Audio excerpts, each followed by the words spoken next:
우리가 멕시코 그러면 이 갱단이 판치는 나라, 그리고 마약 카르텔이 경제를 좀먹는 나라, 이런 편견이 있잖아요. 그런데 충격적인 얘기가 있습니다.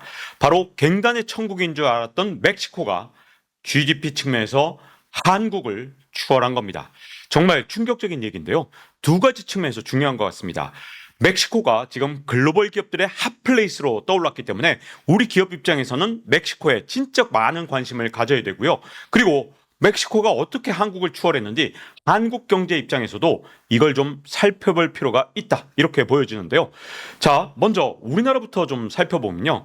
우리나라의 GDP는 지금 추락하고 있죠. IMF에서 세계 순위를 집계하는데 한국의 GDP 순위를 보면 2020년부터 단계적으로 지금 떨어져 왔습니다. 그래서 2023년에는 결국 14위까지 떨어졌는데, 그런데 이 과정에서 2022년 결국은 브라질이 대한민국을 추월했습니다.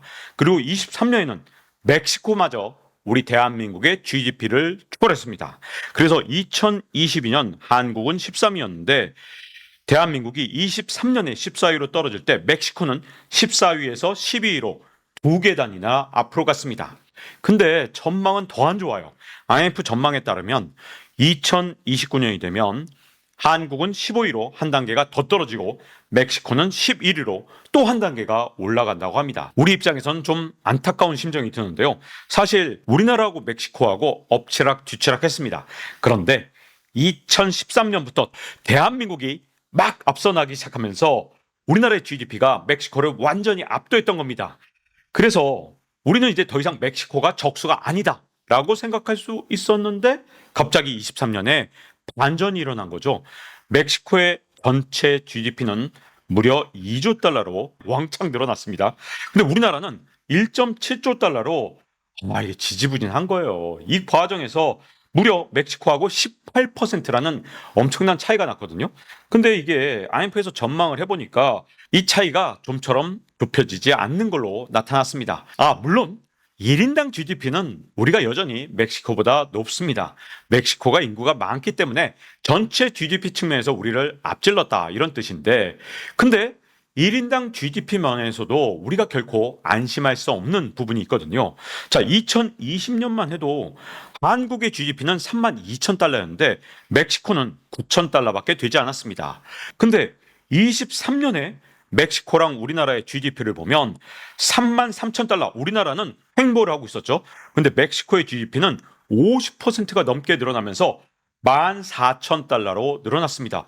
아니, 이 속도로 계속 늘어나면 한국이 결코 안심하고 있을 수 없다는 얘기잖아요. 물론 이렇게 멕시코가 급속하게 성장을 한 건 절반이 환율 덕분입니다. 그러나 이 환율 덕분이다 이렇게 생각을 하면서 안심해서는 절대 안 됩니다. 왜냐하면 환율이라는 건 결국 그 나라의 경제력을 나타내는 아주 중요한 지표고요. 보통 실물 경제보다 6개월이나 12개월 먼저 앞서서 움직이는 중요한 선행 지표거든요. 근데 지난 5년 동안 우리나라 돈 가치는 엄청난 추락을 겪었는데 이에 반해서 멕시코 페소화는 오히려 달러 대비 평가 절상됐습니다. 그러니까 이 환율이 이렇게 된 걸, 환율력에 그냥 우리나라 따라온 거잖아, 이렇게 치부해선 절대 안 되거든요. 여기다가 절반만 환율 덕분이라는 거예요. 나머지 절반은 멕시코가 진짜 잘 뛰어서 이뤄낸 거거든요. 그러니 이대로 가다가는 멕시코한테 우리가 GDP를 계속 역전당해서 다시 멕시코를 추월하지 못하는 일이 일어날 수도 있기 때문에 진짜 정신 바짝 차려야 되거든요. 멕시코를 더 이상 우습게 볼 수는 없는 일입니다.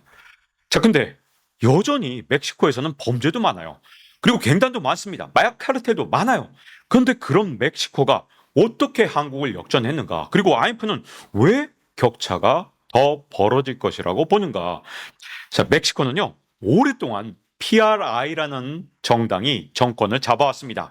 이 우리가 군대에서 봤던 그 PRI 그거 아니고요. PRI가 정당의 이름입니다. 이 PRI 정권이 세상에 77년 동안 정권을 잡아왔어요. 근데 어떤 정권이든 오랫동안 권력을 잡는 건 진짜 안 좋거든요. 정권이 자꾸만 바뀌는 게 좋지, 한 당이 계속해서 정권을 잡고 있으면 부정부패 사례가 드러날 수밖에 없죠. 가장 최근에 PRI 정권의 대통령이었던 사람, 바로 니에토 전 대통령인데, 이 대통령은 진짜 부패 혐의가 한두 개가 아니었습니다. 대표적으로 브라질 건설사에서 거액의 뇌물을 수수하고 편의를 봐줬는데, 아니 자국 건설사도 아니고 브라질 건설사의 편의를 봐주면 그야말로 멕시코의 국부를 브라질에 빼앗기는 거잖아요. 아니 어떻게 이렇게까지 부패할 수 있나 이런 생각이 드는데, 이게 다가 아닙니다. 2012년 대선 당시에 야당 후보였던 오브라도르의 흑색 선전을 위해서 베네수엘라 해커를 동원했습니다. 그래서 온라인 조작을 했는데, 자국의 해커도 아니라 베네수엘라 해커라니, 이거 선을 좀 넘은 거 아닌가 이런 생각이 드는데요. 근데 진짜 부패의 끝판왕, 이건 영부인한테 나왔는데, 안젤리카 리베라라는 영부인이 대저택을 선물 받았다는 등 온갖 뇌물수수 혐의가 진짜 너무 많았거든요. 그러니 멕시코에서 이 77년 만에 집권 여당에 대한 지지율이 진짜 최하위 수준으로 떨어졌습니다. 10%대로 추락을 한 건데요. 정말 심각했던 건 바로 영부인 안젤리카 리베라였습니다. 이분은 영부인인지 아니면 그야말로 잡지 모델인지 어느 게 직업인지 헷갈릴 정도였는데, 걸핏하면 화보 사진 찍는다고 대통령궁을 돌아다니며 온갖 화보를 찍었고요. 마리끌레르 같은데 표지 모델로 나왔습니다. 바로 이분이 영부인이에요. 여기다가 다른 잡지에도 온갖 곳에 표지 모델로 등장을 하거든요. 바로 큐엔이라는 잡지 모델까지 됐는데, 이 잡지에서 뭐라 그러느냐, 이 큐엔이라는 잡지에서 자기들이 모델로 써놓고 영부인 이미지가 낭비되고 있다 이렇게 기사를 썼습니다. 이렇게 놀림감까지 되면서도 이분은 진짜 많은 사진을 찍었고요. 근데 사진만 찍고 끝냈으면 되는데 온갖 부패 혐의로 그야말로 추문에 휩싸였는데, 그러다 보니 대통령 지지율이 10%대로 추락을 한 겁니다. 이렇게 여당의 지지율이 크게 떨어지면서 오브라도르, 이분이 2018년에 다시 대통령에 도전을 해서 드디어 대통령에 당선됩니다. 이분이 가장 내세웠던 게 부정부패 척결인데, 그 덕분에 제도혁명당 PRI 정권의 77년 정권에 종지부를 찍게 되죠. 근데 이게 우리나라에서는 89년 만에 정권 교체라는 표현이 정말 많이 나왔었는데, 우파 정권으로 봤을 때는 89년 만에 정권 교체고, 제도혁명당 PRI 정권으로만 봤을 때는 77년 만에 정권 교체에 성공한 겁니다. 그런데 이렇게 어렵게 취임한 오브라도르가 이 대통령에 취임한 다음에도 어려움을 많이 겪었는데요. 그 이유가 사실은 77년이라는 오랜 집권 기간 동안 전 정권이 임명한 사람들이 권력기관에 수장으로 있었기 때문에 뭐만 하려고 그러면 기소당하거나 이런 일들이 진짜 많았습니다. 물론 이 개혁 방향이 반드시 옳은 방향이었느냐 아니면 포퓰리즘이었느냐, 여러 가지 논란도 진짜 많았거든요. 일단 당장 가장 중요한 기소 중에 하나가, 이 오브라도르가 새로운 보안법령으로 멕시코를 군사한 혐의로 검찰에 기소된 적이 있었는데, 바로 2020년입니다. 2018년에 취임했는데 검찰의 현직 대통령이 기소까지 됐으니 이 정도로 권력 기반이 취약했었던 거죠. 자, 근데 오브라도르가 좀 과했냐 아니냐는 논란의 여지가 있습니다. 그동안 갱단이 장악하고 있었고, 이 갱단하고 경찰이 워낙 유착돼 있다 보니까 군대를 동원해서 이 갱단을 잡으려 했던 건 여러 가지 논란의 여지가 있을 수 있겠죠. 근데 통계는 어떻게 됐느냐? 2015년부터 2023년까지 멕시코에서 발생한 살인 사건의 건수를 나타낸 통계 지표인데요. 근데 2018년에 오브라도르가 집권했을 때 4만 4천 건이었는데 이게 어쨌든 줄어들긴 했습니다. 근데 이것도 논란의 여지가 여전히 있는 게, 멕시코의 우파는 범죄 잡는다면서 군부까지 동원한 주제에 말이야, 이거밖에 못 줄였어? 갱단의 범죄에 대해서 너무 물러 이렇게 비판을 하고, 그 다음에 진보 쪽에서는 야 웃기구네, 너희 보수 우파가 집권했을 때 갱단의 범죄가 이렇게 많이 늘어났던 걸 오브라도르가 집권한 다음에 그나마 이걸 꺾어놓은 거 아니냐, 이렇게 서로 논란이 있기 때문에 어떻게 생각하느냐는 여러분들의 판단인데, 멕시코 언론은 어쨌든 둘로 갈라져서 싸우고 있다 이렇게 볼 수 있고요. 근데 오브라도르가 군대를 이용하는 거 이걸로 끝난 게 아닙니다. 그래서 더 논란이 됐던 건데, 자, 파이낸셜 타임스의 기사 제목입니다. 멕시코는 칸쿤 관광객을 겨냥해서 군대가 경영하는 300억 달러 규모의 트램 마야를 개통했습니다 라는 기사가 있습니다. 자, 아니 군대를 범죄와의 전쟁까지 이용하는 건 그렇다 치는데, 인프라 개발을 하는데 군대가 이 개발을 하도록 한 거예요. 그러니까 파이낸셜 타임스에서는 이걸 포퓰리스트다 이렇게 비판을 했고, 또 여기에 붙는 게 하나 있죠. 환경적 피해를 주는 거다 이렇게 부제를 썼습니다. 근데 저는 환경적 피해를 준다고 본 거는, 제가 보기에는 서구의 언론이 너무나도 개도국을 자꾸 핍박한다 이렇게 보고 있는데요. 그 이유가 뭐냐? 서구는 보세요. 예전에 산업화 시대에 진짜 환경 같은 거 생각하지 않고 자기들이 개도국에 그냥 다 때려엎고 막 털도 놨잖아요. 여기다가 자국이 뭘 개발할 때는 환경 문제를 그렇게 열심히 제기하지 않다가 개도국이 지금 뭔가 경제 개발을 하기 위해서 인프라 투자를 하면 맨날 환경 피해를 준다 그래요. 저는 이건 서구 언론이 너무 도를 넘었다고 봅니다. 아니, 지구의 허파 역할은 왜 개도국만 해야 되나요? 개도국도 먹고 살아야죠. 물론 이 과정에서 환경을 덜 파괴했으면 좋긴 하겠지만 서구 언론이 자기들의 잣대로 비판하기에는 자신들이 파괴한 환경이 훨씬 더 컸다. 저는 이렇게 보고 있는데, 자, 근데 이 트렌 마야가 멕시코 경제에서 얼마나 중요하냐? 이 유카탄 반도가 진짜 관광지입니다. 여기에 세노테라는 거, 야, 얼마나 아름다운지 몰라요. 세노테가 곳곳에 많은데 이 세노테마다 다 다른 풍광을 자랑하거든요. 이 아름다운 물, 약간 무섭기도 한데요. 여기에 실제로 몸을 담글 수도 있습니다.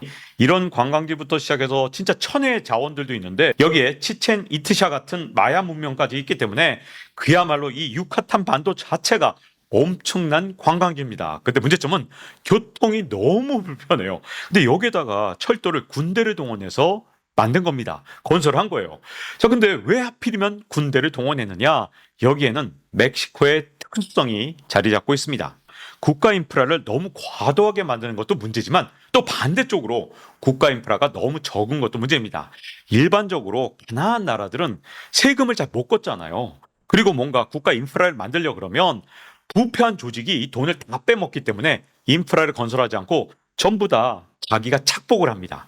그러니까 국가 인프라를 만들지 못해서 그야말로 경제 성장을 못하는 안타까운 악순환에 처한 경우가 진짜 많거든요. 근데 멕시코는 국가 인프라를 부패 때문에 못 만드는 그런 케이스였습니다. 근데 국가 인프라는 적정 수준까지 돼야 경제가 성장하거든요. 근데 오브라도르는 이 국가 인프라를 만드는데 군대를 동원했습니다. 철도, 트램마야 아까 보신 것처럼 그리고 공항도 만들었고요. 항만도 군대를 동원해서 만들었고 항공사, 칸쿤 호텔까지 지었습니다. 그러면 오브라도르는 왜 그 주요 개발 사업을 군대에 맡겼느냐? 오브라도르의 인터뷰를 보면 이 멕시코에서 그나마 믿을 만한 집단이 군대다. 이런 말을 합니다. 그리고 군대는 그래도 상명하복의 조직이기 때문에 6년 자기의 임기 안에 임무를 완수할 수 있는 유일한 집단이다. 이런 표현을 쓰거든요. 그야말로 멕시코의 특수성 때문에 어쩔 수 없이 군대를 동원했다는 게 오브라도르의 입장입니다. 그러니 멕시코 여론은 둘로 갈라졌겠죠. 군대를 동원해서 인프라 투자를 한 거에 대해서 당연히 반대하는 쪽과 찬성하는 쪽이 있을 수밖에 없는데요.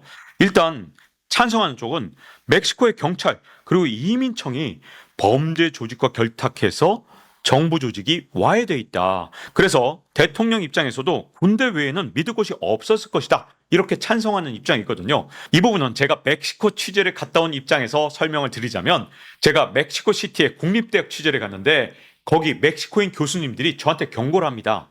어떤 특정 지역에 이렇게 지도를 딱 그려주면서 박 기자, 여기랑 저기는 절대 밤에 가면 안 돼요. 이렇게 말을 해요.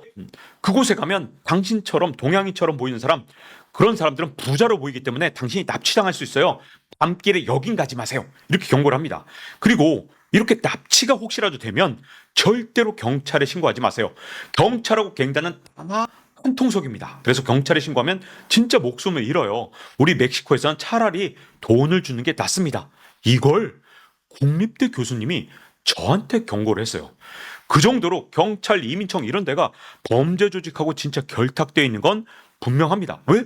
국립대 교수님들이 제 안전을 염려해서 진짜 진심으로 저한테 걱정 어린 얘기를 해줬던 거거든요. 그러니 오브라도르 입장에서는 야, 군대밖에 믿을 게 없어 이렇게 주장을 할 수밖에 없을 수도 있죠. 근데 멕시코 우파는 지금 야당이죠. 야당 쪽에서는 군부를 밀어주고 있다.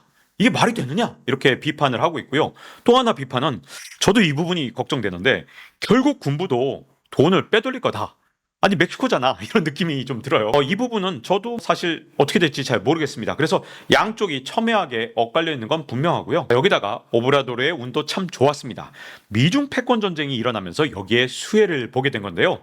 자 보세요. 중국에서 생산하면 이제 더 이상 미국으로 수출하기가 정말 힘들어졌잖아요. 그 상황에서 북미 대륙에 수출을 하고 싶다. 어디다 투자를 할까? 기업들이 그 대안으로 떠올린 것이 바로 멕시코였습니다.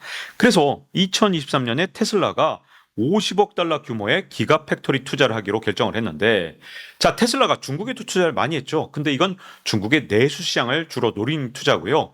테슬라가 북미에 수출하려면 중국 공장에서 만든 건 수출하기가 진짜 힘들잖아요. 그래서 멕시코를 대안으로 삼은 거고요.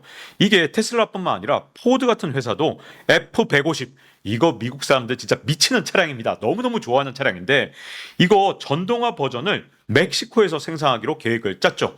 자, 이뿐만 아니라 독일, 일본, 중국 기업들도 멕시코 투자에 나서고 있는데, 그런데 오브라도르 정권이 들어선 다음에 가장 크게 바뀐 게 있습니다.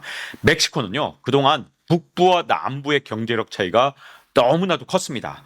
주로 미국으로 수출하는 공장들이 많기 때문에, 그리고 이런 공장들이 고소득이기 때문에 이 지역, 바로 미국과의 접경 지역 사람들은 그래도 멕시코에서 소득이 높은 편에 속했거든요. 이에 비해서 중부나 아니면 남부, 유카탄 반도의 지역 사람들은 굉장히 상대적으로 가난했습니다. 근데 오브라도르 정권이 다른 무엇보다도 성공한 게 뭐냐? 이 중부 지역에 글로벌 기업들을 유치하는 데 성공한 겁니다. 그리고 유카탄 반도도 굉장히 가난한 지역인데 여기에다가 바로 트렌 마야 철도를 놓은 겁니다. 관광 수요를 진짜 이 지역 전체로 넓힌 거니까 이쪽 사람들도 만족도가 높아진 거죠. 그러면 글로벌 기업들이 왜 이렇게 잇따라 멕시코 투자를 결정하고 있고, 정말 멕시코가 세계의 돈을 빨아들이는 블랙홀 역할을 하고 있는 이유가 무엇이냐? 그 장점을 한번 보자면요. 미국의 10분의 1밖에 안 되는 인건비, 그리고 중국보다도 23%나 저렴한 생산 비용을 내세우는데요. 자, 미국보다 인건비가 싼 건 맞는데, 아니 중국보다는 인건비가 비싼 거 아니냐? 1인당 국민소득이 중국보다는 좀 높은데 이게 어떻게 된 거냐? 멕시코의 지리적 장점, 바로 미국하고 가깝다는 거죠. 물류 비용이 싸기 때문에 전체적인 생산 비용, 물류비까지 감안하면 23%가 싸다는 게 멕시코의 주장이고, 실제로도 맞는 것 같습니다. 여기다가 멕시코가 사실은 생산 기반이 충분해요. 왜냐하면 멕시코 국경지대에 산업화 단지가 있는데 여기에 자동차 생산 능력이 이미 예전부터 갖춰져 있었습니다. 그 자동차 생산 능력이 한 해에 320만 대인데 독일 본토의 자동차 생산이 330만 대입니다. 그러니까 독일하고 생산 능력이 거의 비슷해요. 그러니 이미 부품 공장부터 시작해서 여러 밸류 체인이 멕시코 내에서 충분히 갖춰져 있기 때문에 매력도가 높은 거죠. 여기다가 USMCA, 미국과 멕시코, 캐나다의 자유무역 협정이 있기 때문에 앞으로도 무관세 교육이 가능하다. 이 점이 장점인 거죠. 그런데 멕시코에는 여전히 약점들이 있습니다. 다소 둔화됐다고는 하지만 여전히 굉장히 활개칩니다. 또 군을 통해서 성장한다는 게 진짜 가능하냐? 인프라 투자를 다 군대가 했는데 이게 부패하지 않을 것이라는 걸 우리가 믿을 수 있느냐? 이 부분도 문제겠죠.